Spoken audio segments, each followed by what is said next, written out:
Hello बच्चों, आज हम क्लास फर्स्ट की इंग्लिश की जो नई एनसीईआरटी बुक है मृदंग, उसका unit first my family and me का chapter number first two little hands का एक्सरसाइज करने जा रहे हैं। बच्चों, ये इस चैप्टर का पार्ट टू वीडियो है। हमने पार्ट वन में इस पोयम को किस तरीके से पढ़ना है, कैसे गाना है और इस पोयम का क्या मतलब है, ये सब कुछ आपको समझा दिया है। चलिए अब हम आगे देखते हैं कि आगे इस चैप्टर में क्या दिया है। यहाँ पे दिया है पार्ट्स ऑफ बॉडी, यानी कि हमारे शरीर के जो अंग हैं उनके बारे में दिया है। यहाँ पे चलिए पहले इसे पढ़ते हैं और फिर देखते हैं कि इसमें क्या दिया है। Head, shoulder, knees and toes, head, shoulders, knees and toes and eyes and nose, and mouth and nose, head, shoulders, knees and toes. बच्चों, यहाँ पर एक छोटी सी पोएम के रूप में हमारे कुछ पार्ट्स ऑफ बॉडी दिए हैं। यहाँ पे हेड दिया है, मतलब सर दिया है। ये शोल्डर्स दिए हैं, शोल्डर्स का मतलब होता है हमारे कंधे। नीज का मतलब होता है हमारे घुटने। फिर टोस का मतलब होता है हमारे पैर के जो अंगूठे होते हैं वो। फिर इसके बाद आईज दी है, यानी कि हमारी आंखें दी हैं। ईयर्स दिया है, यानी कि हमारे कान दिए हैं। माउथ दिया है, हमारा मुंह दिया है। फिर नोज दी है, यानी कि नाक दी है। और फिर दोबारा से head, shoulder, knees and toes बोला है। हेड, शोल्डर, नीज और टोज बोला है। तो आई होप बच्चों आपको ये सारे पार्ट्स ऑफ बॉडी अपने पता होंगे और इनकी स्पेलिंग्स भी आपको याद होगी। फिर चलिए देखते हैं कि आगे क्या दिया है। आगे बोला गया है लेट अस स्पीक। यहाँ पर आपसे बोला गया है रिपीट आफ्टर द टीचर, कि नीचे जो भी चीजें दी हुई हैं उसको आपको अपने टीचर के बाद बोलना है। पहले आपके टीचर बोलेंगे, फिर आपको बोलना है। यहाँ पे टीचर जैसे बोलेंगे आई क्लैप विद माई हैंड्स, तो फिर बच्चों को भी बोलना है कि आई क्लैप विद माई हैंड्स। तो बच्चों, मैं पहले बोल रही हूँ, फिर आप लोग मेरे पीछे पीछे सेम सेंटेंस को बोलने की कोशिश कीजिए। आई क्लैप विद माई हैंड्स। चलिए अब आप बोलिए। फिर नेक्स्ट लाइन है आई टैप विद माई फीट। चलिए अब आप बोलिए। Very good. अब आगे है I look with my eyes. अब आपका टर्न है, आप बोलिए। Very good. लास्ट सेंटेंस है I walk with my legs. चलिए अब आपका टर्न है, आप बोलिए। Yes, very good. तो बच्चों, इसी तरीके से आपको ये टीचर के साथ साथ ही एक्सरसाइज करनी है। और बच्चों, जब आप ये सेंटेंस बोल रहे होंगे तो साथ साथ में आपको वो एक्शन भी करना है, यानी कि अपने हाथों के साथ क्लैपिंग करनी है, अपने पैरों के साथ टैप टैप की आवाज निकालनी है, आंखों से आपको देखना है और फिर से आपको अपने पैरों से चल के दिखाना है। तो आई होप आपको ये अच्छे से करना आ जाएगा। चलिए अब आगे देखते हैं कि आगे क्या दिया है। टॉक इन पेयर्स, यानी कि जोड़ों में बात करनी है। बच्चों, यहाँ पर आपको एक पार्टनर की जरूरत होगी। वो आपके फ्रेंड्स भी हो सकते हैं, आपके घर में आपके बड़े भाई बहन भी हो सकते हैं, या फिर आपकी मम्मी या टीचर या डैडी, कोई भी हो सकते हैं। फिर वो क्या करना है आपको, उनको इस तरीके से ये गेम खेलना है जैसे नितिन और नेहा खेल रहे हैं। यहाँ पर आपका जो भी पार्टनर होगा वो आपके एक पार्ट ऑफ बॉडी को टच करेगा और फिर आपको बताना है कि उसने कौन से पार्ट ऑफ बॉडी को टच किया है। जैसे नितिन है, उसने पूछा व्हाट इज दिस, उसने नोज को टच करते हुए पूछा कि ये क्या है। तो नेहा ने बताया कि this is my nose, Neha ने बताया कि ये मेरी नाक है। ऐसे ही आपका जो पार्टनर होगा, आपका जो दोस्त होगा, आपको उसके साथ ही गेम खेलना है। आपको एक पार्ट ऑफ बॉडी टच करना है और फिर वो जो आपका पार्टनर है, आपका दोस्त है, वो बताएगा कि ये क्या पार्ट ऑफ बॉडी है। फिर आपका जो दोस्त होगा वो किसी पार्ट ऑफ बॉडी को टच करेगा और आपको बताना है कि वो कौन सी पार्ट ऑफ बॉडी है। जैसे नेहा बोल रही है यहाँ पे कि व्हाट आर दीज, कि ये क्या है। तो नितिन ने बताया कि दीज आर माई शोल्डर्स, कि ये मेरे शोल्डर्स है, यानी कि ये मेरे कंधे हैं। फिर नितिन ने उससे पूछा कि व्हाट इज दिस, जिस पर नेहा ने बताया कि दिस इज माई माउथ, कि ये मेरा मुंह है। फिर नेहा पूछ रही है कि व्हाट आर दीज, जिस पर नितिन उसे बता रहा है कि दीज आर माई ईयर्स, कि ये मेरे कान है। फिर नितिन का टर्न आता है, नितिन पूछता है कि व्हाट इज दिस। फिर नेहा उस पर रिप्लाई करती है कि दिस इज माई माउथ, कि ये मेरा मुंह है। फिर अब नेहा क्वेश्चन पूछती है कि व्हाट आर दीज, जिस पर नितिन रिप्लाई करता है कि दीज आर माई हैंड्स, कि ये मेरे हाथ हैं। फिर नितिन क्वेश्चन पूछता है कि व्हाट आर दीज। अब नेहा रिप्लाई करती है कि दीज आर माई लेग्स। देख सकते हैं आप यहाँ पे पिक्चर में कि नितिन अपने लेग्स को टच करके पूछ रहा है कि व्हाट आर दीज, और नेहा उसको रिप्लाई कर रही है कि दीज आर माई लेग्स, कि ये मेरे पैर हैं। तो इस तरीके से आपको भी ये गेम जो है ये अपने पार्टनर के साथ, अपने फ्रेंड, अपने पेरेंट्स के साथ या अपने टीचर्स के साथ खेलना है। फिर आगे देखते हैं बच्चों क्या दिया है। आगे एक मैचिंग दी है। यहाँ पे कुछ पार्ट्स ऑफ बॉडी लिखे हैं और साथ में यहाँ पर उनकी इमेजेस दी हैं और आपसे बोला गया है कि इसे आपको मैच करना है। तो चलिए पहले मैं इसे छोटा कर देती हूँ ताकि आपको मैचिंग करने में आसानी हो। तो चलिए देखते हैं कि क्या आपको ये मैचिंग करनी आ रही है या नहीं। बच्चों यहाँ पे सबसे पहले जो वर्ड दिया है वो दिया है हेड। हेड का मतलब होता है सर। आप देखिए यहाँ पे इमेजेस में कहाँ सर दिया है, ये दिया है सर। तो हमें इसको हेड से ले जाकर कैसे मैच कर देना है। नेक्स्ट है नोज। यहाँ पे नोज कहाँ दी है, ये दी है नोज। तो हमने इसे नोज से मैच कर दिया। इसे आईज से मैच कर दिया। ईयर मतलब कान है तो ईयर को कान से मैच कर दिया। चिक्स मतलब होता है गाल। यहाँ पे गाल की इमेज दी थी, हमने इसे इससे मैच कर दिया। हैंड मतलब होता है हाथ, तो हमने इसे हैंड से मैच कर दिया। फिर नेक्स्ट है टंग। टंग का मतलब होता है बच्चों जीभ, तो हमने इसे जीभ से मैच कर दिया। आर्म का मतलब होता है बाजू, हमने इसे बाजू से मैच कर दिया। माउथ का मतलब होता है मुंह, यहाँ पे मुंह दिया है, हमने इसे इससे मैच कर दिया। फिर नेक्स्ट वर्ड है फुट। फुट का मतलब होता है पैर का पंजा, हमने इसे इससे मैच कर दिया। फिर लास्ट में दिया है लेग, यानी कि हमारा पैर, और हमने इसे लेग से मैच कर दिया। तो आई होप बच्चों आपको ये मैच करना अच्छे से आ गया होगा और आपने अच्छे से सही तरीके से ये मैचिंग अपनी बुक में कर ली होगी। चलिए अब आगे देखते हैं कि क्या लिखा है। Look at the picture, read the word, then read the sentence. यहाँ पे आपसे बोला है कि इस पिक्चर को देखिए, फिर इस वर्ड को पढ़िए और फिर यहाँ पे एक सेंटेंस दिया है, उस सेंटेंस को पढ़ते हैं। तो हमने पिक्चर देख ली, फिर हमने ये वर्ड पढ़ा, यहाँ पे लिखा है आईज और यहाँ लिखा है आई सी विद माई आईज, यानी कि मैं अपनी आंखों से देखता हूँ।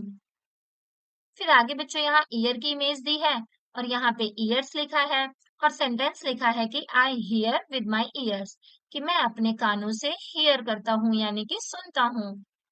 नेक्स्ट यहाँ पे नोज की इमेज दी है, नाक की इमेज दी है और यहाँ पे नोज लिखा है और लिखा है कि I smell with my nose, यानी कि मैं अपनी नाक से सूंघता हूँ, स्मेल करता हूँ। फिर यहाँ माउथ की इमेज दी है और यहाँ माउथ की स्पेलिंग लिखी है। फिर लिखा है कि आई ईट विद माई माउथ, कि मैं अपने मुंह से खाता हूँ। फिर लास्ट में हमें बच्चों स्किन की इमेज दी है। स्किन का मतलब होता है हमारी त्वचा, हमारी खाल। और फिर यहाँ पे लिखा है कि I feel with my skin, कि मैं अपनी स्किन से फील करता हूँ, किसी चीज को महसूस करता हूँ। तो आई होप बच्चों आपको अच्छे से समझ में आ गया होगा। आगे बच्चों यहाँ पे आपको बोला गया है कि अपने पाम को यानी कि अपने एक हाथ को इस बॉक्स के अंदर रखना है और फिर पेंसिल की हेल्प से आपको उसकी आउटलाइन बनानी है, यानी कि अपने हाथ को ट्रेस करते हुए हाथ बनाना है। फिर उसको अच्छे से कलर करना है, कुछ भी डेकोरेट कर सकते हो आप, बिंदी लगा सकते हो, कोई पेपर बिट्स लगा करके उसको सुंदर सा बना सकते हो। चलिए मैं इसे थोड़ा छोटा कर देती हूँ और अपना हाथ बनाती हूँ। आप लोग भी बच्चों अपना हाथ रख के इस तरीके से हाथ बनाएंगे और आपके हाथ तो इससे भी सुंदर बनेंगे। मैंने यहाँ पर एक छोटा सा हाथ बना दिया है। आप यहाँ पे अपना हाथ रख के अपना हाथ बना लेंगे। फिर आगे बच्चों यहाँ पे आपसे बोला गया है कि आपको अपने दोस्त की ड्राइंग के साथ, अपने फ्रेंड की ड्राइंग के साथ इसे कंपेयर करना है और देखना है कि किसका हाथ ज्यादा बड़ा है। फिर आगे बच्चों हमें एक और एक्टिविटी दी है, चलिए देखते हैं, इसे पढ़ते हैं। वॉशिंग हैंड्स मतलब हाथ को धोना। वॉश का मतलब होता है धोना, हैंड्स का मतलब होता है हाथ। तो चलिए देखते हैं कि हाथ को कैसे धोया जाता है। ओपन द टैप और पोर वाटर ऑन योर हैंड्स। बच्चों पहले हमें टैप को ओपन करना है और अपने हाथों पे पानी को पोर करना है यानी कि गिराना है। रब सोप ऑन योर हैंड्स। अपने हाथों में फिर सोप को यानी कि साबुन को रब करना है, रगड़ना है। उसके बाद हमें वॉश बिटवीन द फिंगर्स। हमें अपने हाथों की जो उंगलियां हैं उनके बीच में भी अच्छे से धुलाई करनी है, सफाई करनी है, क्योंकि जर्म्स तो बच्चों हमारी फिंगर्स के बीच में भी आ सकते हैं, हमारे नेल्स में भी आ सकते हैं, हमारे हाथ फ्रंट साइड और बैक साइड कहीं पर भी आ सकते हैं। तो हमें हर तरीके से अच्छे से हाथ को धोना है। रिंस योर हैंड अगेन, और फिर दोबारा से अपने हाथ को अच्छे से पानी से एक बार धो लेना है। तो इस तरीके से यहाँ पे 4 स्टेप्स में आपको बताया गया है कि अपने हाथ को किस तरीके से धोना है। पहले अपने हाथों को गीला कर लेना है, फिर साबुन लगाना है और उस साबुन को अपने हाथ के हर पार्ट में, हर कोने में लगाना है और फिर उसके बाद अच्छे से पानी से अपने हाथ को धो लेना है। तो आई होप बच्चों आपको ये समझ में आ गया होगा। चलिए आगे देखते हैं कि क्या दिया है। आगे हमें एक अल्फाबेट सॉन्ग दिया है। चलिए हम इसे पढ़ते हैं। ABCDEFG HIJKLMNOP LMNOP QRST UVWXYZ XYZ sugar on the bread. Next day morning come to me. We will learn the ABC. Happy, happy we shall be when we know the ABC. हमें सिर्फ इसे अच्छे से याद करना है। इसमें यहाँ पे लिखा है कि ABCD पहले लिखी है, फिर लिखा है कि ब्रेड के ऊपर शुगर लगी है। अगले दिन आप फिर से आए मेरे पास और आकर के ABCD सीखें, और जब हमें ABCD आ जाएगा तो हम बहुत ही खुश खुश हो जाएंगे। ये एक सिंपल सा सॉन्ग है बच्चों, जिसका हमें मीनिंग नहीं जानने की जरूरत है, बस हमें इसे याद करना है और गाना है, और गा करके हमें अपने पेरेंट्स को और अपने टीचर्स को सुनाना है। चलिए एक और बारी से पढ़ लेते हैं, एक और बारी से गा लेते हैं। ABCDEFGHIJKLMNOPQRSTUVWXYZ XYZ sugar on the bread. Next day morning come to me. We will learn the ABC. Happy, happy we shall be when we learn the ABC. तो आई होप बच्चों अब आप इसे अच्छे से पढ़ लेंगे। फिर आगे बच्चों आपको कहा गया है राइट द लेटर्स, यानी कि ये आपको लिखना है। बच्चों आई होप आपको एबीसीडी तो आती होगी। ये हमारा कैपिटल लेटर का ए होता है और ये स्मॉल लेटर का ए होता है। यहाँ पे हमें बना के दिया हुआ है और हमसे बोला गया है कि हमें यहाँ पे दोबारा इसे लिखना है। हमारे पास काफी सारा स्पेस है, और हम हर अल्फाबेट को एटलीस्ट 3 बार तो यहाँ लिख सकते हैं। मैं आपको एक लिख के दिखा दे रही हूँ। आपको इसी तरीके से लाइन पे यहाँ पे 2 बार और ए लिखना है।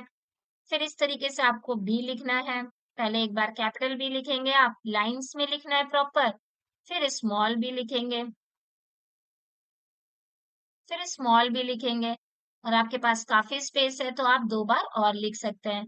इसी तरीके से आप पहले सी लिखेंगे, फिर स्मॉल सी लिखेंगे, और यहाँ और जगह है तो आप दोबारा से कैपिटल सी और स्मॉल सी लिखेंगे। फिर आपको एक बार कैपिटल डी लिखना है और फिर स्मॉल डी लिखना है, फिर कैपिटल ई लिखना है और स्मॉल ई लिखना है। और आपके पास बच्चों काफी स्पेस है तो आप हर लेटर को कम से कम 3 बार तो लिख ही सकते हैं। और आई होप आप सबको एबीसीडी तो बचपन से ही लिखनी आ गई होगी। आपने प्रीवियस क्लासेस में भी इसे लिखना सीख लिया होगा।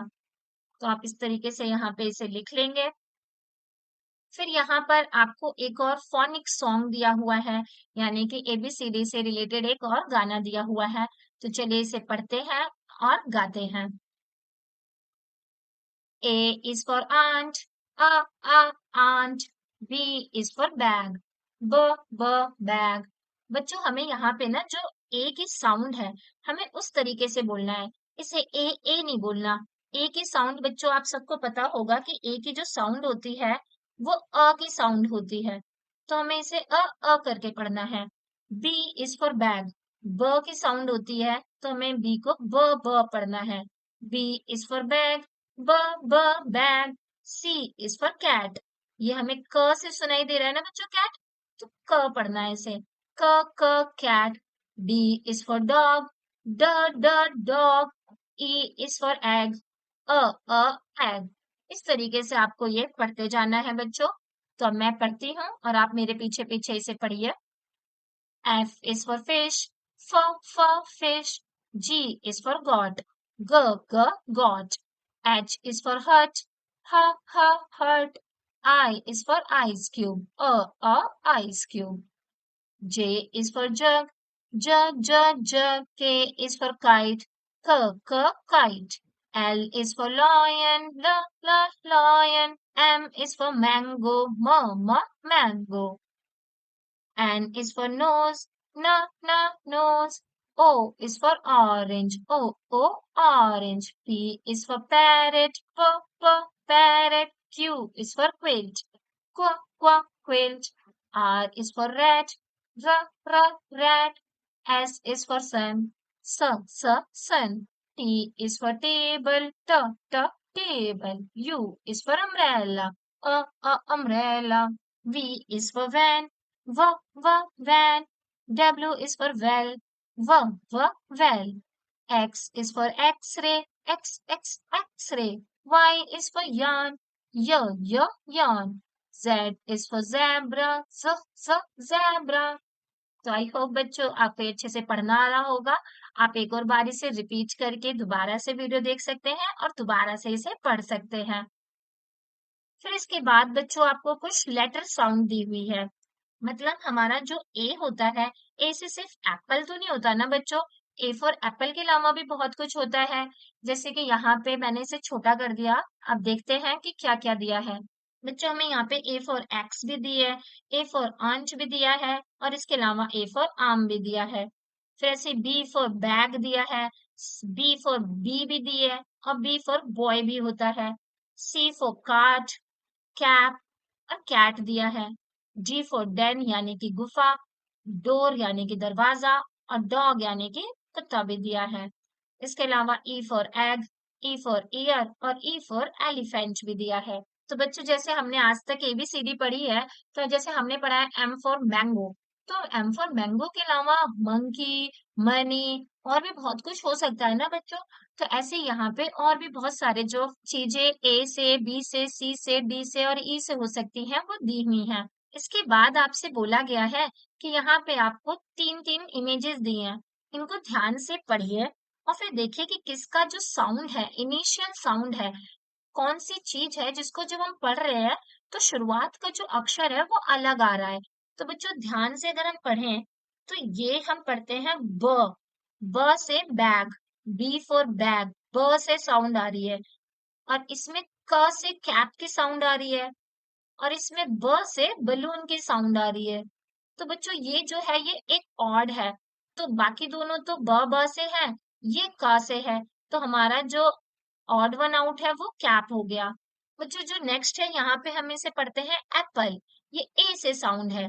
जो नेक्स्ट है वो आंच है, वो भी ए से साउंड है। लेकिन जो थर्ड फिगर दी है ये क्लॉक है, इसकी साउंड तो क से आ रही है, तो ये एक ऑड हो गया। ये दोनों तो ए से शुरू हो रहे हैं, ये क से शुरू हो रहा है, तो इसीलिए ये एक ऑड हो गया। नेक्स्ट है यहाँ पे एग दिया है, फिर डॉग दिया है और ड्रम दिया है। इन दोनों की साउंड बच्चों डा से है, ड से डॉग, ड से ड्रम। लेकिन एग जो है वो उसकी साउंड अलग है, तो इसीलिए ये एक ऑड वन आउट हो गया। ये इन तीनों में सबसे अलग हो गया। तो इस तरीके से बच्चों यहाँ पे हमारा चैप्टर भी जो है वो खत्म हो जाता है। और आई होप आपको ये चैप्टर अच्छे से समझ में आ गया होगा और आई होप बच्चों आपको ये वीडियो भी पसंद आई होगी। अगर आपको ये वीडियो पसंद आई तो प्लीज इसे लाइक कीजिए और इसी तरीके से बाकी चैप्टर्स को भी अच्छे से जानने के लिए, पढ़ने के लिए आप हमारे चैनल को सब्सक्राइब कर सकते हैं और हमारे चैनल की प्लेलिस्ट में जाकर के अपने बाकी चैप्टर्स भी देख सकते हैं। मुझे चैनल को सब्सक्राइब करना मत भूलिए। थैंक यू बच्चों फॉर वॉचिंग।